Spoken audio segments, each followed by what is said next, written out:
शुक्लांबरधरं विष्णुं शशिवर्णं चतुर्भुजं प्रसन्नवदनं ध्याये सर्वविघ्नोपशान्तये सदाशिवसमारम्भां शङ्कराचार्यमध्यमाम् अस्मदाचार्यपर्यन्तां वन्दे गुरुपरम्पराम् नारायणं नमस्कृत्य नरं चैव नरोत्तमं देवीं सरस्वतीं व्यासं ततो जयमुदीरयेत् భగవద్గీతలో ఈరోజు మనది 73rd క్లాస్.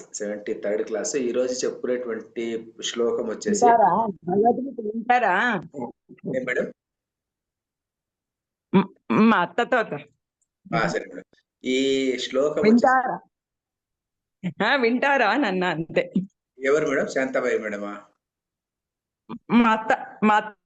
ఓ వాళ్ళనా? సరే, ఓకే ఓకే, సరే మేడం. ఈ కర్మణ్యేవాధికారస్తే మా ఫలేషు కదాచన ఈ శ్లోకం వచ్చేసి మేడం, ఈ శ్లోకము ముందు చదివేస్తాం రండి, లేకపోతే ఉషశ్రీ మేడం చదివేస్తారా? కర్మణ్యేవాధికారస్తే కర్మణ్యేవాధికారస్తే మా ఫలేషు కదాచన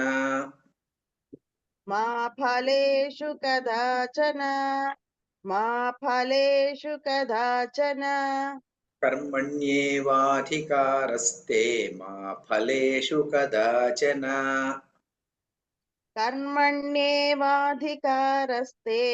మా ఫలేషు కదాచన కర్మణ్యేవాధికారస్తే మా ఫలేషు కదాచన మా కర్మ ఫలహేతుర్భూః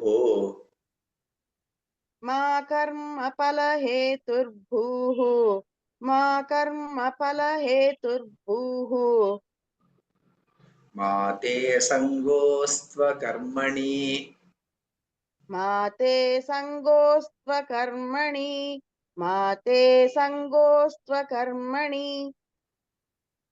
కర్మణ్యేవాధికారస్తే మా ఫలేషు కదాచన మా కర్మ ఫలహేతుర్భూః మా తే సంగోస్త్వకర్మణి కర్మణ్యేవాధికారస్తే మా ఫలేషు కదాచన మా కర్మ ఫలహేతుర్భూః మా తే సంగోస్త్వకర్మణి.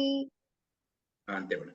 ఇది ఈ శ్లోకం వచ్చేసి ఇది భగవద్గీతలో గొప్ప శ్లోకాల్లో మరి గొప్ప శ్లోకం మేడం. ఇది చాలా టాప్ మోస్ట్ శ్లోకం. ఇది కర్మణ్యేవాధికారస్తే కర్మయోగోపనిషత్తు ఉంటుంది. దీన్ని కర్మయోగోపనిషత్తులో మొదటి ఇది, తర్వాత శ్లోకం. ఈ రెండు introducing karma yoga to the audience అని. ఇక్కడ ఆడియన్స్ కు ముందే కొన్ని చోట్ల అటు ఇటు చెప్పాడు భగవంతుడు శ్రీకృష్ణ పరమాత్మ. మరి ఇక్కడ చాలా ప్రస్ఫుటంగా కర్మయోగము అంటే ఏమి అనేది చాలా డైరెక్ట్ గా కర్మ అనేది చెప్తాడు అనమాట. ఇక్కడ దీంట్లో ఏం చెప్తా అంటే 4 చతుశ్సూత్రి కర్మయోగము ఉంటుంది. దీన్ని కర్మణ్యేవాధికారస్తే ఒక సూత్రం, మా ఫలేషు కదాచన రెండవ సూత్రం, మా కర్మ ఫలహేతుర్భూ మూడో సూత్రము, 4వ సూత్రం అనమాట. ఇది సాధారణంగా ఇది ఎట్లా ఉంటుందంటే, ఇది బ్రహ్మసూత్రాలు తీసుకుంటే కన్నా బ్రహ్మసూత్రాల్లో చదివేటప్పుడు కూడా అట్లాగే ఉంటుంది అనమాట. 4 సూత్రాల్లో మొదటి 4 సూత్రాల్లో అథాతో బ్రహ్మ జిజ్ఞాస అట్లా 4 ఉన్నాయి. 4 చిన్న చిన్నవి అంతే, ఇది ఇంత పెద్ద కూడా లేదనమాట. అంతట్లోనే 4 సూత్రాల్లో మొత్తం బ్రహ్మసూత్రం యొక్క విషయం అంతా తెలిసిపోతుంది, శాస్త్రం అంతా అందులో వచ్చేస్తుంది అని చెప్తారు. అందువల్లనే మామూలుగా ఈ చిన్మయ మిషన్ వాళ్ళు ప్రతి సంవత్సరము ఒక యోగా ఇది ఆర్మిక్ రిట్రీట్ అది కండక్ట్ చేస్తారు. నేను 2 సార్లు అటెండ్ అయ్యాను అనమాట. యోగా నుంచి చెప్తారనమాట. చిన్మయ మిషన్ ఇన్ఛార్జ్ ఆయన పేరు ఏమంటే తేజోమయానంద స్వామి. ఆయన ఈ 4 సూత్రాలు మాత్రమే, బ్రహ్మసూత్రాలు 4 సూత్రాలు మాత్రం చెప్పేసి బ్రహ్మసూత్రాలంతా అందులో భాగం అంతా ఏమేమి శాస్త్రం ఉందో బ్రహ్మసూత్రాలు అదంతా అందులో వచ్చింది అని చెప్పేసి 10 రోజులు చెప్తారనమాట. 4 సూత్రాలు 2.5 hours. అట్లా ఇది కూడా అలాగే మనకు పతంజలి యోగ సూత్రంలో కూడా అంతే, 4 సూత్రాల్లో మొత్తం పతంజలి యోగ సూత్రం అంతా వచ్చేస్తుంది అని చెప్తారు. ఇక్కడ కూడా ఈ 4 సూత్రాల్లో కర్మయోగం అంతా పూర్తి అర్థమైపోతుంది అని చెప్పడం అనమాట. ఇక్కడ ఏం చెప్తారంటే కర్మణ్యేవ అధికారః అస్తు మా ఫలేషు కదాచన మా కర్మఫలహేతుః భూః మా తే సంగః అస్తు అకర్మణి. ఇది పదవిభాగము. కర్మణ్యేవాధికారస్తే ఒకటే తీసుకొని చదివితే కర్మణ్యేవాధికారస్తే. తే అంటే నీకుని. ఇక్కడ మా అని మనం ఎప్పుడు సంస్కృతంలో వాడతాం. అప్పుడు మా అంటే ఏమంటే లేదు, వద్దు అన్నట్టుగా, నీకు వద్దు, నువ్వు ఈ పని చేయకూడదు అన్న చెప్పేటువంటి సందర్భంలో మా అది నీకు అప్లై కాదు, లేకుంటే మా అంటాం అనమాట. నా అంటే లేదు అని. ఈ రెండు మామూలుగా వాడుతుంటారు సంస్కృతంలో. ఇక్కడ మా అన్నటువంటిది 3 సార్లు వాడినారనమాట. మా ఫలేషు కదాచన, మా కర్మఫల హేతుర్భు, మాతే సంగోస్త్వ కర్మని 3 సార్లు మా వాడినారు. అంటే నీకు లేదు, లేకుంటే నీకు వద్దు అనే సందర్భంలో. తర్వాత వచ్చేసి అధికారి అనేటువంటి పదం ఇక్కడ ఉంటుందన్నమాట. కర్మణి ఏవ అధికార అస్తు. అధికారి అంటే మన తెలుగులో ఉన్నటువంటి అర్థం కాదనమాట. ఇక్కడ తెలుగులో అధికారి అంటే మనకు సాధారణంగా ఒక హోదా ఉన్నటువంటి వాడు, ఒక అధికారం ఉన్నటువంటి వాడు, ఒక పవర్ ఉన్నటువంటి వాడు అన్నటువంటి అర్థం అక్కడ.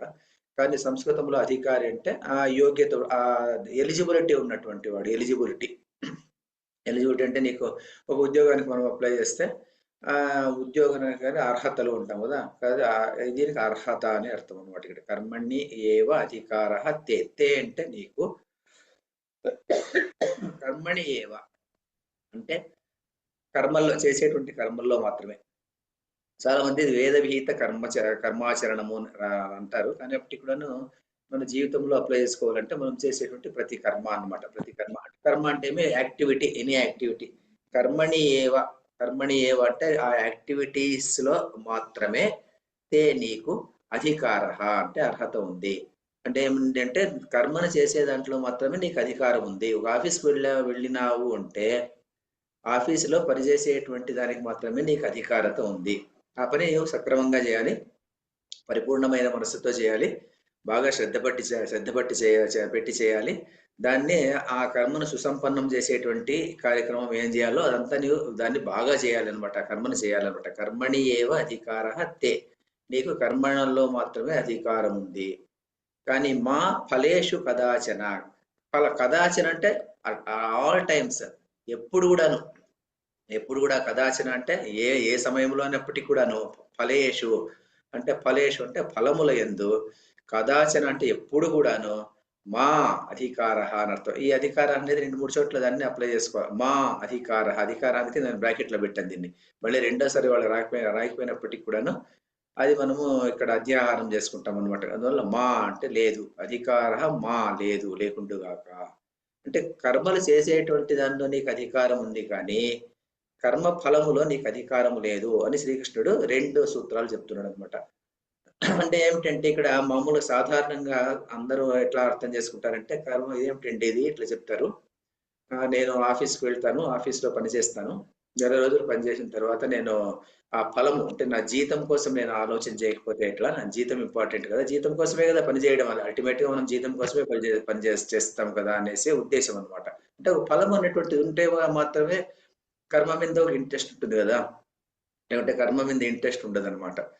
అంటే ఎందుకంటే కర్మ ఎందుకు చేయాలి అన్నటువంటి భావన వస్తుంది అనమాట. కర్మని ఏవ అధికారస్తే. కర్మ చేసేటువంటి దాంట్లో మాత్రమే నీకు అధికారం ఉంది, కానీ ఫలము మీద నీకు లేదు అని బ్రాడ్గా అలా చూడడానికి అలా అర్థమవుతుంది. కానీ ఇక్కడ ఏమిటంటే ఒక కర్మ, ఒక ఫలము ఉన్నప్పుడు మనం దాంట్లో ఏముంటుందంటే, ఒక కర్మ చేసేటువంటి వాడు కర్మ ఉంటుంది, అంటే యాక్టివిటీ ఉంటుంది, కొన్ని యాక్టర్ ఉంటాడు, ఒక చేసేటువంటి కర్త ఒకడు ఉంటాడు. తర్వాత దానికి ఏముంటుంది, ఒక ఫలం ఉంటుంది అనమాట, ఫలితం ఉంటుంది అనమాట. ఫలితం ఏమిటి అంటే వాడి జీతం కానీ ఏదైనా ఉంటుంది అనమాట. కానీ దీనికి తోడు ఇంకొకటి ఉంటుంది అనమాట. అది సాధారణంగా ఏమిటంటే అది ప్రయోజనం, కర్మ ప్రయోజనం. అంటే కర్మ యొక్క ఫలము, కర్మ యొక్క ప్రయోజనము, కర్మ చేసేటువంటి కర్త, ఈ 4 ఉంటారనమాట. ప్రతి యాక్టివిటీలోను చేసేటువంటి వాడు ఉంటాడు, కర్త ఉంటాడు, కర్మ ఉంటుంది అంటే యాక్టివిటీ ఉంటుంది, కర్మ ఫలం ఉంటుంది అంటే వాడి జీతము, వాడికి ఏదో ఇచ్చే అలవెన్స్ కానీ ఏదో ఉంటుంది. తర్వాత కర్మ ప్రయోజనం ఒకటి ఉంటుంది అనమాట.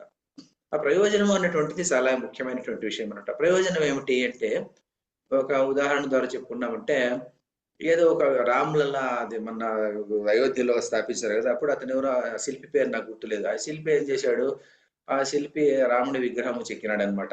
రాముడి విగ్రహం చెక్కినప్పుడు చెక్కేటువంటి సందర్భంలో ఆయన ఈ విగ్రహానికి నాకు ఎంత డబ్బులు వస్తుంది అని ఆలోచన చేస్తూ పోయినాడంటే, ఏమైపోతుందంటే ఆ ఆలోచన ఆయనకు ప్రస్ఫుటంగా ఉంటుంది. అంటే నేను ఎంతకు అమ్ముకోవచ్చు ఈ విగ్రహాన్ని, తర్వాత ఈ విగ్రహం నాకు చేసిన దానికి ఇంత ఖర్చు అయింది, దీనికి ఎంత అమ్ముకోవచ్చు అనే ఉద్దేశంతో ఆయన ఆ తృష్ణతో ఆయన చేస్తే ఏమైపోతుందంటే ఆ కర్మ చేసేటువంటి కర్మలో నిపుణత తగ్గిపోతుంది అనమాట. ఎందుకు తగ్గిపోతుందంటే అతనికి దాని మీద ఫలం మీద ఆశ ఎక్కువ ఉంటుంది అనమాట. ఫలం మీద తృష్ణ ఎక్కువ ఉంటుంది, కర్మ మీద యాక్టివిటీ తక్కువ ఉంటుంది. దానివల్ల ఏమైపోతుందంటే తర్వాత నాకు ఎంత వచ్చింది, నాకు ఎంత వస్తుంది, నాకు ఏం వస్తుంది అనే ఆలోచన అనమాట. ఇంకా సులభమైన ఎగ్జాంపుల్ అంటే ఒక ఇంజనీర్ ఉంటాడు. ఇంజనీరు ఏదైనా పెద్ద బ్రిడ్జ్ కడతాడు అనుకోండి. బ్రిడ్జ్ కట్టినప్పుడు ఆయన తెలివంతో ఉపయోగించి ఆ బ్రిడ్జ్ కడతాడు. బ్రిడ్జ్ కట్టినప్పుడు ఏమైపోతుందంటే బ్రిడ్జ్ కట్టిన తర్వాత ఆ కర్మ యొక్క ఫలము అతనికి దక్కుతుంది, కానీ కర్మ యొక్క ప్రయోజనము విశాలమైనటువంటి ప్రపంచాన్ని దక్కుతుంది అనమాట. ఇతనికి పరిధి దాటిపోయి విశాలమైనటువంటి ప్రజలకు అందరికీ దక్కుతుంది అనమాట. ఎన్నో ఏళ్ళు వాళ్ళు దాన్ని పలానా ఇంజనీర్ కట్టాడు అని అనుకునేటువంటి అనుకోవచ్చు, లేకపోతే లేదు, కానీ వాళ్ళు దాన్ని ఎంజాయ్ చేసేటువంటి సందర్భం అంటూ ఉంటుంది అనమాట. కాబట్టి ప్రయోజనం దృష్టిలో ఉంచుకునేసి నిష్క్రియమైనటువంటి పని నీవు చేయమని నేను చెప్పడం లేదు, శ్రీకృష్ణుడు చెప్పడం అనమాట. ప్రయోజనము లేనటువంటి పని చేయమని చెప్పడం లేదు. ప్రయోజనం ఉన్నటువంటి పని, 10 మందికి ప్రయోజనం అయ్యేటువంటి పని మాత్రమే నీవు చెయ్యి. ఆ పని చేసేటువంటి ఎలాంటి పని చేస్తావు, ఆ పని చేసేటువంటి సందర్భంలో నీ ఫలితం ఎలాగో వస్తుంది. ఎందుకంటే ఆ బ్రిడ్జ్ కట్టినటువంటి ఇంజనీర్కు నెల రోజుల తర్వాత అందరితో సమానంగా అతనికి కూడా ఏదో జీతం వచ్చి ఉంటుంది, అతనికి ఏదో అలవెన్స్ వచ్చి ఉంటుంది, ఆయనకి ఏదో రివార్డ్ అదంతా వచ్చి ఉంటుంది అనమాట. కానీ ప్రయోజనం అన్నటువంటిది ఎన్నో ఏండ్లు, ఎంతో జనరేషన్స్ టుగెదర్ వాళ్ళు అతన్ని తెలుసుకునేటువంటి సందర్భం ఉంటుంది. తర్వాత ఆ ప్రయోజనం అతనికి అలా వస్తుంది అనమాట. అంటే ప్రయోజనాన్ని దృష్టిలో పెట్టుకో, నిష్క్రియమైనటువంటి పని నీవు చేసేటువంటి పని నేను చెప్పడం లేదు. అంటే ఏమంటే ఇక్కడ ఇలాంటి సందర్భం ఎలా ఉంటుందంటే కొన్ని సందర్భాల్లో దొంగలు, తర్వాత స్మగ్లర్స్ కూడా ఇలా చెప్పి నేను కర్మయోగంలో ఉన్నాను అని చెప్పేటువంటి అవకాశం ఉంటుంది. నేను ఈ రోజు స్మగ్లింగ్ చేశాను, స్మగ్లింగ్ చేసి ఇంటికి వచ్చిన తర్వాత స్మగ్లింగ్ లో నాకు ఈ రోజు ఏం దొరకలేదు, లేదా దొరికినా చాలా కొంచెం దొరికింది, సరే కొంచెం దొరికినా కూడా సరే నేను ఓకే అనుకుంటాను, ఎందుకంటే కర్మ ఫలం మీద నాకు ఆశ లేదు, ఎంత దొరికినా అదే నాకు ఎదురుచా లాభ సంతుష్ట, నాకు ఎంత దొరికితే అంతే చాలు, నాకు నేను కర్మయోగంలో ఉన్నాను అని చెప్పేదానికి లేదనమాట. ఎందుకంటే ఈ కర్మయోగం ఉన్నటువంటిది ఇది వేదంలో చెప్పబడినటువంటిది, ఇది అధర్మాన్ని చెప్పేటువంటి సందర్భం కాదన్నమాట. అధర్మయుక్తమైనటువంటి కర్మలకు ఈ సూత్రం అప్లై కాదు. కాబట్టి ధర్మయుక్తమైనటువంటి పనులకు మాత్రమే ఈ సూత్రాన్ని మనం అప్లై చేసుకోవాలి. అందువల్లనే ప్రయోజనం అన్నటువంటిది చాలా ముఖ్యమైనటువంటిది. ప్రయోజనం మనం నిర్ణయించుకున్న తర్వాత ఈ ప్రయోజనం వల్ల ధార్మికమైన ప్రయోజనము, తర్వాత ఇది వచ్చేసేసి లాఫుల్ ప్రయోజనం అనమాట. మనము కాంట్రాక్ట్ థియరీ చదువుతాం కదా, ఆబ్జెక్టివిటీ షుడ్ బి గుడ్ అని చెప్పేసి, అలా ఇది కూడా అంతే. ఆబ్జెక్టివిటీ అన్నటువంటిది బాగా ఉందా లేదా, ఆబ్జెక్టివిటీ బాగుంది అంటే అప్పుడు మాత్రమే ఈ కర్మణ్యేవాధికారస్తే అన్నటువంటి కర్మయోగం అన్నటువంటి ప్రిన్సిపల్ దానికి అప్లై అవుతుంది. కర్మ మీద దృష్టి పెట్టి కర్మ ఫలం మీద దృష్టి పెడితే కర్మఫలం ఎందుకు తగ్గిపోతుందంటే ఒక థియరీ ఉందన్నమాట. ఆ థియరీ ఏమిటంటే, ఆ థియరీ ప్రకారము మన మనస్సు అన్నటువంటిది, మన బుద్ధి అన్నటువంటిది ఆ సైకాలజీ ప్రకారము ఏ ఒక్క సందర్భంలోనూ ఒకదాని మీద మనసు కాన్సన్ట్రేట్ చేయగలుగుతుంది, కానీ రెండవ దాని మీద అంత గొప్పగా కాన్సన్ట్రేట్ చేయడానికి కుదరదు అని చెప్తారు అనమాట. ఎలాగంటే ఒక పెద్దలందరూ కూర్చునేసి ఏదైనా ఎనీ సీరియస్ మ్యాటర్, చాలా సీరియస్ మ్యాటర్ ఏదో డిస్కస్ చేస్తుంటారు అనుకోండి. ఆ సందర్భంలో ఆమె కొడుకు కానీ చిన్న పిల్లవాడు కానీ ఒకడు వచ్చేసి వాడిని అమ్మ అమ్మ అని, లేకపోతే డాడీ డాడీ అని చెప్పి డిస్టర్బ్ చేస్తుంటే అవతలికి పోరా, మేము ఏదో మాట్లాడుతున్నాము తర్వాత మాట్లాడదాము అంటామే, కానీ వాడిని సముదాయించుకుంటూ వాడికి పాలు తప్పించుకుంటూ వాడికి ఇంకోటి ఏదో తినడానికి ఇస్తూ మన సీరియస్ మ్యాటర్స్ డిస్కస్ చేయడానికి కుదరదు అనమాట. అందువల్ల ఏం చెప్తారంటే ఏ పని చేసేటప్పుడు కూడాను ఒక యాక్టివిటీ మీద మాత్రమే మనసు పూర్తి కాన్సన్ట్రేట్ చేయగలుగుతుంది. రెండవ దాని మీద ఎప్పుడైనా కాన్సన్ట్రేట్ చేసి 2-3 కాన్సన్ట్రేట్ చేసి అన్ని పోయినప్పుడు మనసు ఎలా ఉంటుందంట అంటే, మనసు టు దట్ ఎక్స్టెంట్ ఈ పని మీద ఇంకొక పని మీద ఆ కాన్సన్ట్రేషన్ అనేటువంటిది తగ్గుతుంది అని చెప్తారనమాట. ఇది ఒక సైకాలజీ థియరీ. ఇప్పటికి కూడాను దానికోసం నేను మీకు ఒక లింక్ కూడా పెట్టాను దీంట్లో. మళ్ళీ మీకు ఇది ఇచ్చినప్పుడు, నోట్స్ ఇచ్చినప్పుడు దాన్ని కూడా పంపిస్తాను. ఆ లింక్ ను కొట్టారంటే లివర్లాండ్ యూనివర్సిటీలో ఏదో ఒకటి why multitasking does not work అని చెప్పేసి ఒకటి ఉంది. ఈ ప్రిన్సిపల్ మనం చదువుకోవచ్చు అనమాట. అప్పుడు ఏమిటంటే అక్కడ ఏం చెప్తారంటే అక్కడ ఆ 2 కార్యాల మీద ఒకేసారి ఫోకస్ చేసినప్పుడు ఏమైపోతుందంటే, ఫోకస్ అనేది ఏంటిది ఒక దాని మీద కుదురుతుంది, ఇంకో దాని మీద అంత గొప్పగా కుదరకపోవచ్చు. వాళ్ళ రెండిటిని చేసేటువంటి సందర్భం ఉన్నటువంటి శక్తి ఉన్నప్పటికీ కూడాను. అలాగే చూడండి మనం ఎలా ఉంటుందంటే, ఒక గవర్నమెంట్ సర్వెంట్ ఉంటాడనుకోండి. గవర్నమెంట్ సర్వెంట్ రోజు ఆఫీస్‌కు వెళ్ళేటప్పుడు చాలా లేట్‌గా వెళ్తాడనుకోండి. 10 గంటలకు ఆఫీస్ ఉంటే నిదానంగా కాళ్ళీడ్చుకుంటూ 10:25కు నాకు అటెండెన్స్ క్లాస్ అవుతుంది అని చెప్పేసి 10:25 వరకు వెళ్ళకుండా వెళ్తాడు వాడు.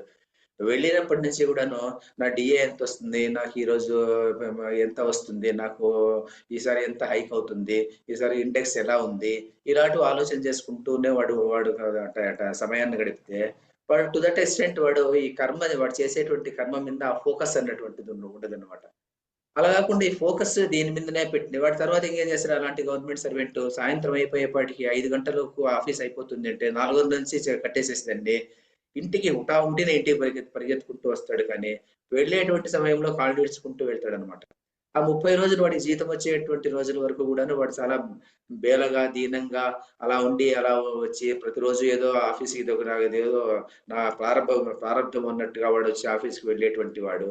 కేవలం జీతం కోసమే చూసి, ఆ జీతం ఇంకా పెంచలేదే, లేకుంటే ఇంకేదో ఇంక్రీజ్ కాలేదే అని చెప్పేసి దాని గురించి ఆలోచన చేసేటువంటి వాడు ఎలా ఉంటాడంటే, వాడు కర్మణి ఏవాధికారస్తే అన్నటువంటిది మర్చిపోయి ఫలం మీద మాత్రమే వాడి తృష్ణ ఉంటుందన్నమాట.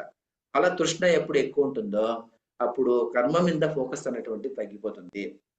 ఇప్పుడు శ్రీకృష్ణుడు చెప్పడం ఏమిటంటే, మా ఫలేషు కదాచన అంటే ఫలం మీద నీవు ఆలోచన చేయొద్దు అంటే, నా జీతం నాకొద్దు అనుకునే చేసి ఏదో రోడ్‌లో అలా తిరుగు అని చెప్పడం కాదనమాట ఇక్కడ. ఆయన ఏం చెప్తున్నాడంటే, ఫోకస్‌ని గురించి చెప్తున్నాడనమాట. ఫోకస్ దేని మీద ఉండాలి? ఫోకస్ కర్మ మీద ఉండాలనా? లేకుంటే కర్మ ఫలం మీద ఉండాలనా? కర్మ మీద ఉంటే ఏమి ఉపయోగము? కర్మ ఫలం మీద ఉంటే ఏమి ఉపయోగము అని చెప్తాడనమాట. ఏం చెప్తాడంటే, కర్మ మీద ఆ ఫోకస్ ఉంటే ఏమైపోతుందంటే the person will become go to the extents of greater heights. చాలా గొప్ప ఎత్తుకు వెళ్ళిపోతాడన్నమాట అతను. ఒక శిల్పి ఉన్నాడంట. ఆ శిల్పి ఏం చేసేవాడంట అంటే వాట్సాప్ మెసేజ్‌లో కథ వచ్చిందన్నమాట. ఆ కథ ఇక్కడ ఖచ్చితంగా అప్లై అవుతుంది అని చెప్పేసి నేను దాన్ని తీసుకున్నాను. ఏం చెప్తాడంటే ఆ శిల్పి ఉన్నాడంట. ఆ శిల్పి ఏం చేసేవాడంట అంటే ఒక విగ్రహాన్ని తయారు చేసి దాన్ని సుమారు 20 అడుగుల ఎత్తు ఉన్నటువంటి స్తంభం మీద పెట్టాలి దాన్ని. పెట్టేటువంటి సందర్భంలో ఆయన దాన్ని చెక్కేటువంటి సందర్భంలో కన్ను సరిగ్గా రావడం లేదంట. దాన్ని కొంచెం కొంచెం తప్పుతుందంట. అప్పుడు దాన్ని అది 21 అడుగుల ఎత్తు ఉన్నటువంటి స్తంభం మీద పెట్టినప్పుడు క్రింద నుంచి చూస్తే దానికి కళ్ళే కనబడదంట యాక్చువల్‌గాను. అంటే అదేమి విగ్రహం మాత్రం కనిపిస్తుంటుంది గానీ దాని ఇండివిడ్యువల్ డీటెయిల్స్ అనేటువంటివి కనబడదనమాట. అయినప్పటికీ కూడా ఈ శిల్పి ఆ తప్పు సరిపోయేంత వరకును చెప్తూనే ఉన్నాడంట. అప్పుడు రాజు వచ్చి అడిగాడంట, "మరి దీన్ని ఎలాగూను 21 అడుగుల ఎత్తు దీని మీద పెడతాము గదా! ఎవరికీ కనబడదు గదా! మరి కాస్త మైనరు ఒమిషన్ ఉంటే తప్పు లేదు గదా!" అంటే ఆ శిల్పి అంటాడంట, "ఇది నేను నా కోసం నేను చేయడం లేదు. నా కోసం నేను చేస్తున్నాను. నా సాటిస్ఫాక్షన్ కోసం నేను చేస్తున్నాను" అంటాడంట. అంటే ఆ కర్మలో అతను ఏమైపోతాడంటే కర్మలో లీనమైపోయినప్పుడైనా ఆ కర్మను సుసంపన్నం చేసి దాన్ని ఎప్పుడైనా కూడా దాన్ని దించి చూసినప్పటికి కూడా ఇతని మీద అతనికి అది అంత క్లియర్ గా ఉండాలన్నమాట. అందులో ఏమాత్రము మిస్టేక్ అన్నటువంటిది ఉండకూడదు అనమాట. ఆ విగ్రహంలో మిస్టేక్ ఉండకూడదు అనమాట. ఆ కర్మను అలా అతను చేసేటువంటి సందర్భం ఏర్పడుతుంది. అలా కాకుండా కర్మ ఫలం మీద ఆలోచన చేస్తే నేను ఇదంతా చేసిన తర్వాత నాకెంత వస్తుంది, రాజు నాకెంత జీతం ఇస్తాడు అని ఆలోచన చేస్తే అతను రాజు తక్కువ ఇచ్చేటట్టుంటే కన్నా సరేలే ఏదో ఒకటి చేసి దాని మీద పెట్టేస్తాం అనుకుంటాడు అనమాట. అలా కాకుండా కర్మ మీదనే అతనికి ఫోకస్ ఉంటే, ఆ ఫోకస్ ఉన్నటువంటి సందర్భంలో ఏమవుతుందంటే, అతను చేసేటువంటి వర్క్ అన్నటువంటిది, ఆ కర్మ అన్నటువంటిది బాగా సుసంపన్నం అయిపోతుంది. ప్రజలకందరికీ ఉపయోగకారిగా ఉంటుంది. అది ప్రయోజనకారిగా ఉంటుంది. కాబట్టి కర్మణి ఏవ అధికారస్తే అంటే కర్మ మీద నీవు ఫోకస్ పెట్టు. కర్మ ఫలం మీద ఫోకస్ పెట్టొద్దు అని చెప్పడం అన్నమాట ఇక్కడ. కర్మ ఫలం మీద ఫోకస్ పెడితే ఏమైపోతుందంటే, నీవు కర్మ చేయలేవన్నమాట. ఎందుకంటే ఒక తల్లి ఉంటుంది. తల్లి చిన్న బిడ్డను అతను పాలించి, లాలించి అతన్ని పెంచి పెద్ద చేస్తుంటదనమాట. దాని మీద అలాంటి సందర్భంలో ఆ పిల్లవాడేం గలాట చేసినా, ఏం చేసినప్పటికి కూడాను ఆ తల్లి ఆహ్, కర్మని ఎంజాయ్ చేస్తుందనమాట ఆమె. కానీ వీడేదో పెరిగి పెద్దవాడయిన తర్వాత వీడేదో డబ్బులు సంపాదించి ఆమెకేదో ఇస్తాడు, ఆమె ఉద్ధరిస్తాడు అనేటువంటి ఉద్దేశంతో ఆ ఫలాన్ని ఆశించి ఆమె ఎప్పుడూ చేయదనమాట. ఆ ఫలాన్ని నశించి ఆమె చేస్తుంది అంటే ఏమైపోతుంది? ఫలాన్ని నశించి ఆమె చేసింది అంటే ఆ కర్మలో ఎంజాయ్‌మెంట్ అనేటువంటిది ఉండదనమాట.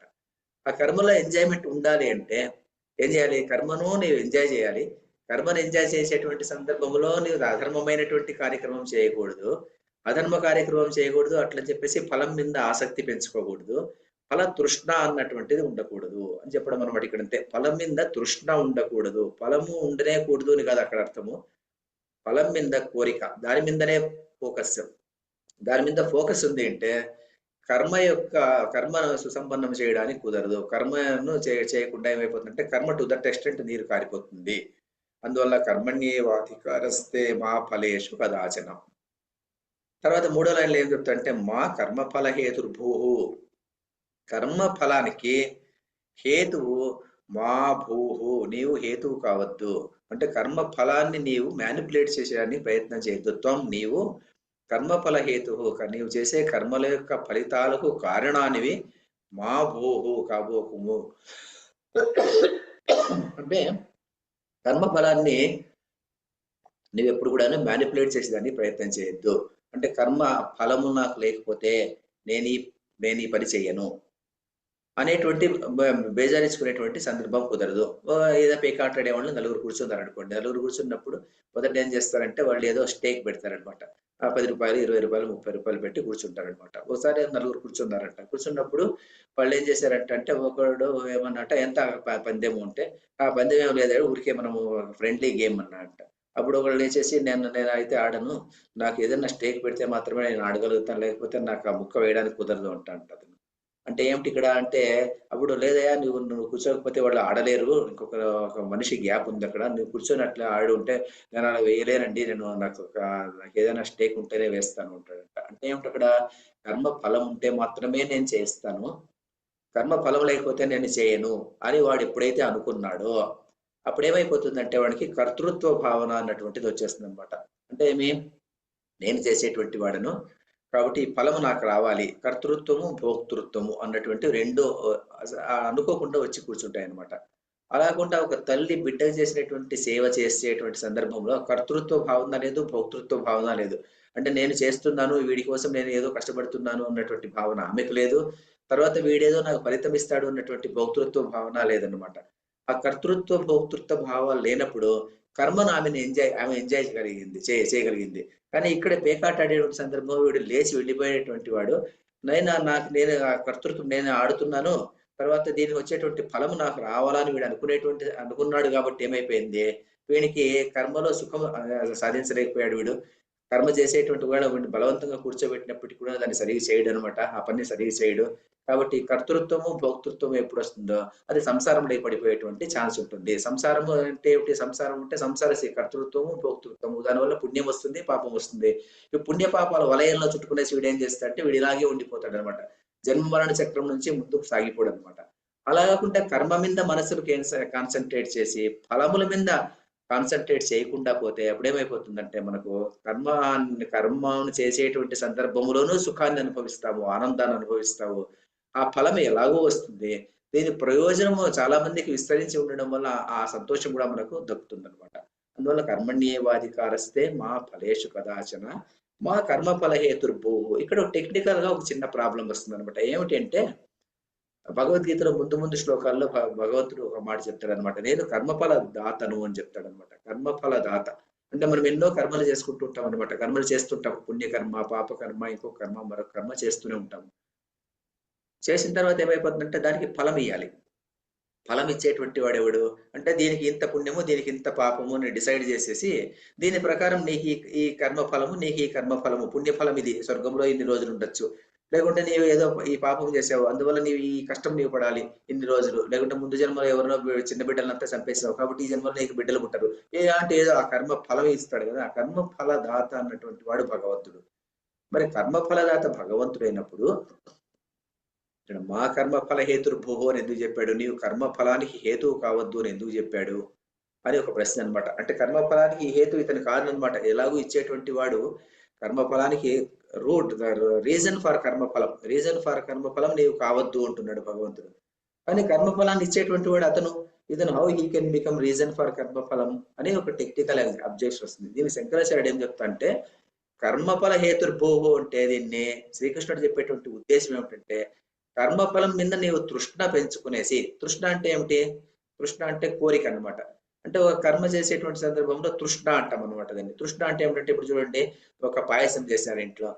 పాయసం చేసినప్పుడు పాయసం మీద చాలా అపేక్ష ఉందనుకోండి, దాన్ని తృష్ణ అంటాం. అదే ఒక పిల్లవాడు పుస్తకం మీద కాన్సన్ట్రేట్ చేసి చదువుతాడు అనుకోండి, దాన్ని ఏకాగ్రత అంటాం అనమాట. అక్కడ తృష్ణ అనమాట, అది ఏకాగ్రత. ఇది తృష్ణ, పేరు మారిపోతుంది అనమాట. పేరు మారిపోతుంది, దాని యొక్క సందర్భం మారిపోతుంది, దాని అర్థం మారిపోతుంది అనమాట. అది కాన్సన్ట్రేషనే, ఇది కాన్సన్ట్రేషనే. కానీ ఆ కాన్సన్ట్రేషన్ ఏకాగ్రత అంటారు, ఈ కాన్సన్ట్రేషన్ ఏమంటారంటే ఏకాగ్రత అన్నది. దీన్ని తృష్ణ అంటారు అనమాట. తృష్ణ అంటే కోరిక, అపేక్ష.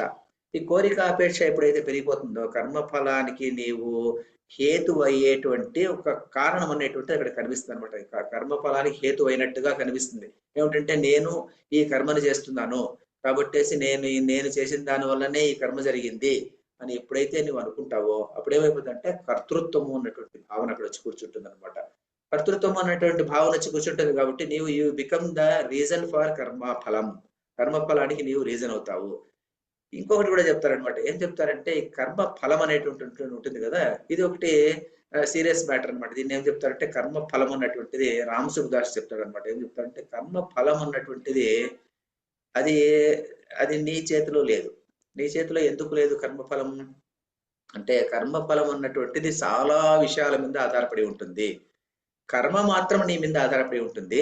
ఇక్కడ మా కర్మఫల హేతుర్భువు అన్నప్పుడు కర్మఫల హేతువు కావద్దు, కానీ కర్మకు నీవు హేతువు కా.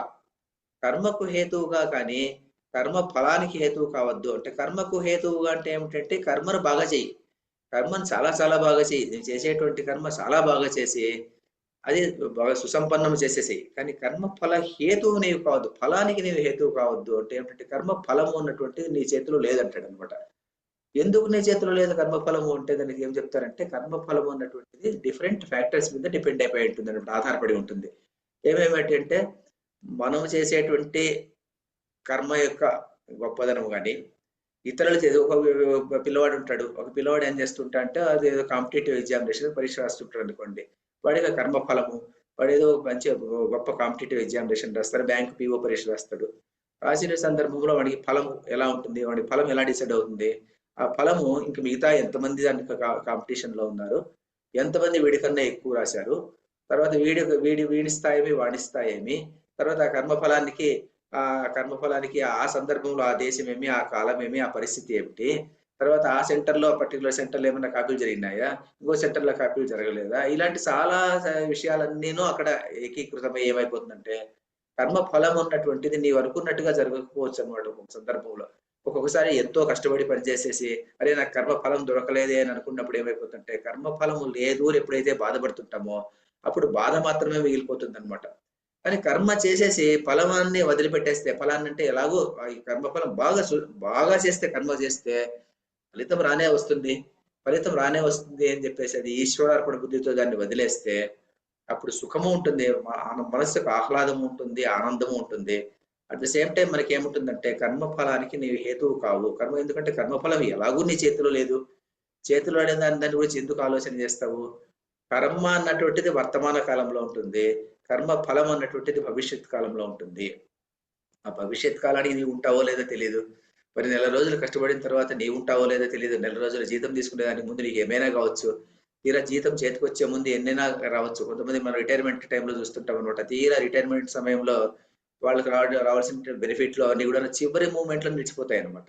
ఆ కర్మ ఫలం అన్నటువంటిది వాడు అనుభవించలేకుండా పోతాడు అనమాట. దానివల్ల ఎన్నో ఏండ్లు సఫర్ కావాల్సి వస్తుంది అనమాట. దానివల్ల ఏదో కారణం ఉంటుంది అనమాట. కాబట్టి కర్మ ఫలదాత ఈశ్వరుడు.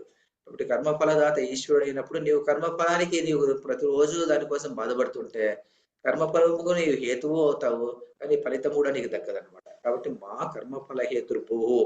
ఇది ఎందుకు శ్రీకృష్ణుడు ఇవన్నీ చెప్తూ వస్తున్నాడంటే వేదాంతాన్ని మరి జీవితానికి చాలా దగ్గరలో తీసుకొచ్చేటువంటి ప్రయత్నం అనమాట. వేదాంతాన్ని చాలా దగ్గరగా, జీవితాన్ని దగ్గరగా తీసుకొచ్చేటువంటి కొన్ని సూత్రాలు అనమాట ఇవి. కర్మణి ఏవ అధికారస్తే, నీవు కర్మ మాత్రమే నీవు చేయడానికి నీకు అధికారం ఉంది. ఎందుకంటే కర్మ చేసేటువంటి సందర్భంలో అది నీవు బాగా మనసు పెట్టి, బుద్ధి పెట్టి, నీ టోటల్ శక్తి నుంచి నీవు దాన్ని బాగా ఫలింపజేయవచ్చు అనమాట ఆ కర్మను. కానీ ఫలితం మీద నీకు అది లేదనమాట. ఎందుకంటే ఫలితం మీద నీకు ఏదో కొన్ని ఫ్యాక్టర్స్ లోనే నువ్వు కంట్రోల్ చేయగలుగుతావేమో గానీ మిగిలిన ఎన్నో ఫ్యాక్టర్స్ ఉంటుందన్నమాట. ఒక సంస్థ ఉందనుకోండి, ఆ సంస్థలో ఒక రూల్ ఉంటుందన్నమాట. ఆ రూల్ ఎగ్జాంపుల్ అంతే. ఏమిటంటే ఈ పర్టికులర్ క్యాడర్ వాళ్ళకు ఈ సీలింగ్‌కి మించి జీతం ఇవ్వము అంటారనుకోండి. ఆ సీలింగ్ అయిపోతుంది. ఎంత కర్మ చేసినప్పటికి కూడా అదే సీలింగ్ లోనే ఉంటామన్నమాట. దానికన్నా మంచి ఫలితం ఇంకా అంతకన్నా పెరగదన్నమాట. కానీ అది పెరగదు కదా అని చెప్పి కర్మ చేయకుండా ఉండకూడదన్నమాట. కర్మ చేస్తూనే ఉండాలి. చేస్తుంటే ఎప్పుడైనా ఏదైనా బోనస్ రావచ్చు, ఇంకేదో రావచ్చు, మరొకటి రావచ్చు అన్నమాట. కాబట్టి కర్మణి ఏవాధికారస్తే మా ఫలేషు కదాచన. అట్లని చెప్పి నీవు మా కర్మఫల హేతుర్భుః, నీవు ఫలానికి నీవు హేతువు కారాదు. అంటే దాని గురించి ఆలోచన ఉండకూడదు నీకు. మాతే అట్లా అని చెప్పేసి ఇప్పుడు ఏం చెప్తున్నాడు శ్రీకృష్ణుడు, ఏం చెప్తున్నాడు? నీవు కర్మ చెయ్యి, కర్మను బాగా సుసంపన్నం చెయ్యి, కర్మను చాలా గొప్పగా చెయ్యి. అయితే అధర్మమైనటువంటి కర్మను చెయ్యొద్దు. కర్మ ప్రయోజనాన్ని మాత్రమే చూసుకో, కర్మ ఫలితాన్ని నువ్వు చూసుకోవద్దు. నీ తర్వాత కర్మ ఫలానికి నీవు హేతువు కావద్దు. అంటే కర్మ ఫలాన్ని గురించే నీవు ఆలోచన చేస్తూ పని చేయొద్దు. ఎందుకంటే మనసు అన్నటువంటిది 2 వస్తువుల మీద ఒకేసారి కాన్సన్ట్రేట్ చేయలేదు. కాబట్టి నువ్వు కర్మ ఫలాన్ని ఆలోచన చేసేటప్పుడు కర్మను నువ్వు చేయలేవు. కాబట్టి కర్మ ఫలాన్ని మీద ఫోకస్ తగ్గించి కర్మను మాత్రమే చెయ్యి. ఇంత చెప్పి కానీ కర్మ ఫలాన్ని ఆశించద్దు అంటే మరి కర్మ ఎందుకు చేయాలి? కర్మ చేసేటువంటి అవసరము లేదు. నాకు కర్మ ఫలము వద్దు, కర్మను చేయను నేను అని ఎవరైనా అంటే దానికి శ్రీకృష్ణుడు ఏం చెప్తా అంటే మాతే సంగోస్తు అకర్మణి. అకర్మణి అంటే నాన్ యాక్టివిటీ అనమాట. అకర్మణి మీద తే నీకు సంగ అస్తు. మా అంటే మా సంగ అస్తు, నీకు దానికి కర్మను చేయకుంటే, అకర్మ అంటే కర్మను మానుట ఎందు, అంటే కర్మను చేయకుండా ఉండడంలో సంగము అంటే ఆసక్తి, మా అస్తు లేకుండుగాక అంటే నీవు ఎప్పుడు కర్మలు చేస్తూనే ఉండాలి. కానీ ఎందుకు మరి కర్మలు ఎందుకు చేయాలి? కర్మలో నువ్వు కర్మ ఫలితం వద్దన్నావు, కర్మను మాత్రమే చేయమన్నావు, కర్మ ఫలానికి హేతువుగా వద్దన్నావు. మరి అలాంటి సందర్భంలో కర్మలు మాత్రం ఎందుకు చేయాలి అంటే, అలా చేయకపోతే ఏమైపోతుందంటే నీవు తమో గుణంలో పడిపోతావు. తమో గుణంలో పడిపోయేసి ఏమైపోతుందంటే ఆ తమో గుణము అన్నటువంటి దాంట్లో నీకు యాక్టివిటీ అన్నటువంటిది లేకపోతే మనసు డల్ అయిపోతుంది అనమాట. మనసు డల్ అయిపోయేసి నువ్వు అలా ఉండిపోతావు అనమాట. దాని బదులు నువ్వేం చేయాలి? కర్మణి ఏవాధికారస్తే, కర్మను మాత్రం చేస్తూ ఉండాల. దీన్ని అందువల్ల ఇది బ్రాడ్ గా అర్థం అనమాట. కర్మ చేయాలి, కర్మ చేయకుండా ఉండకూడదు. ఎందుకు ఉండకూడదు అంటే తమో గుణంలో పడిపోతాము. తమో గుణంలో పడిపోయేసి మనసు యాక్టివిటీ తగ్గిపోతుంది. కాబట్టి కర్మలు చేయాలి. కర్మలు చేసేటువంటి సందర్భంలో కర్మ మీద ఫోకస్ పెట్టాలి, ఫలాల మీద ఫోకస్ పెట్టకూడదు.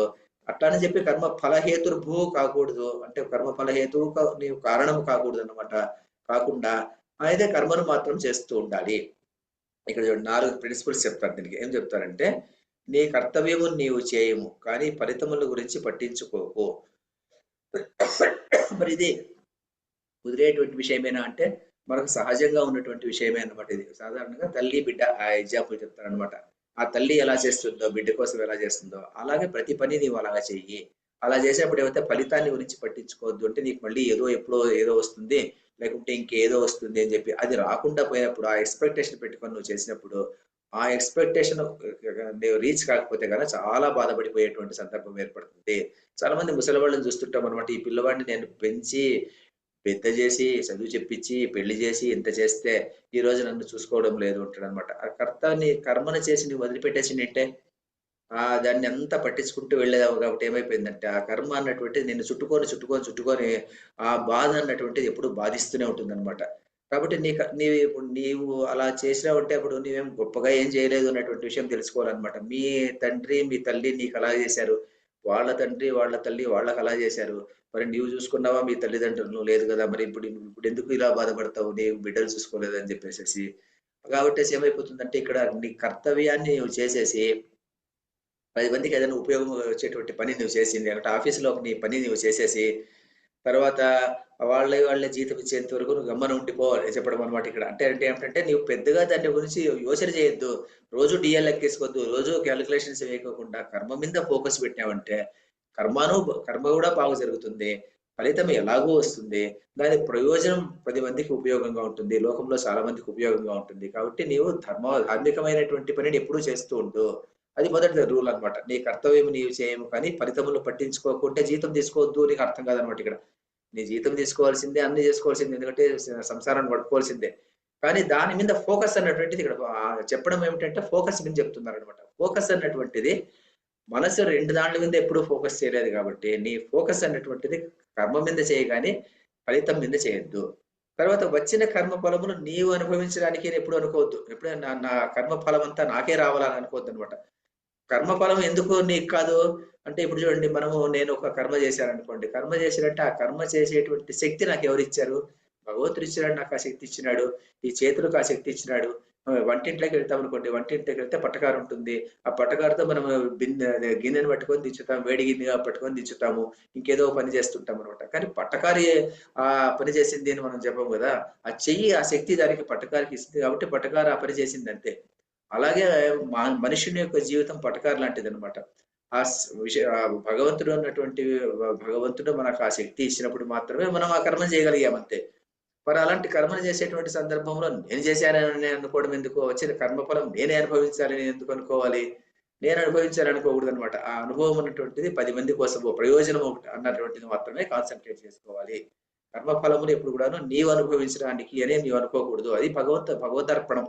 భగవదర్పణం అంటే ఈశ్వరుడు నాకు ఆ శక్తి ఇచ్చాడు కాబట్టి ఈశ్వరుడు కర్మఫల భోక్త అని ఆలోచన చేసుకునేసి, ఈశ్వరుడు అంటే ఎవరు? ఈశ్వరుడు అన్ని చోట్ల ఉండేటువంటి వాడు అనమాట. విష్ణువు వ్యాపకశీల విష్ణువు అన్ని ఆత్మలోనూ ఉండేటువంటి వాడు కాబట్టి అలా ఉన్నాడు అని ఆలోచన చేసుకో. పని చేసేటప్పుడు కర్తృత్వ భావన వదిలిపెట్టు. తర్వాత వచ్చేసి కర్మలు మానివేయడంలో ఆసక్తి ఉండరాదు. కర్మలు మానివేయకూడదు అనమాట. ఎందుకు? తమో గుణం వస్తుంది కాబట్టి. నేను ముగించి తర్వాత నెక్స్ట్ క్లాస్ లో మళ్ళీ చెప్పుకుందాము. కాయేన వాచా మనసేంద్రియైర్వా బుద్ధ్యాత్మనా వా ప్రకృతే స్వభావాత్ కరోమి యద్యత్ సకలం పరస్మై నారాయణాయేతి సమర్పయామి. సర్వం శ్రీకృష్ణార్పణమస్తు.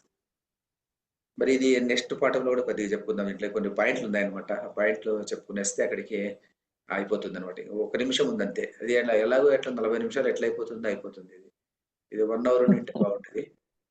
ఏమైనా అడుగుతారా మేడం? ఇంకా 1 నిమిషం అవుతుంది. ఏమన్నా అడిగితే దాన్ని నెక్స్ట్ వారంలో నెక్స్ట్ క్లాస్ లో చెప్పుకుందాం దాన్ని. ఏం లేదా?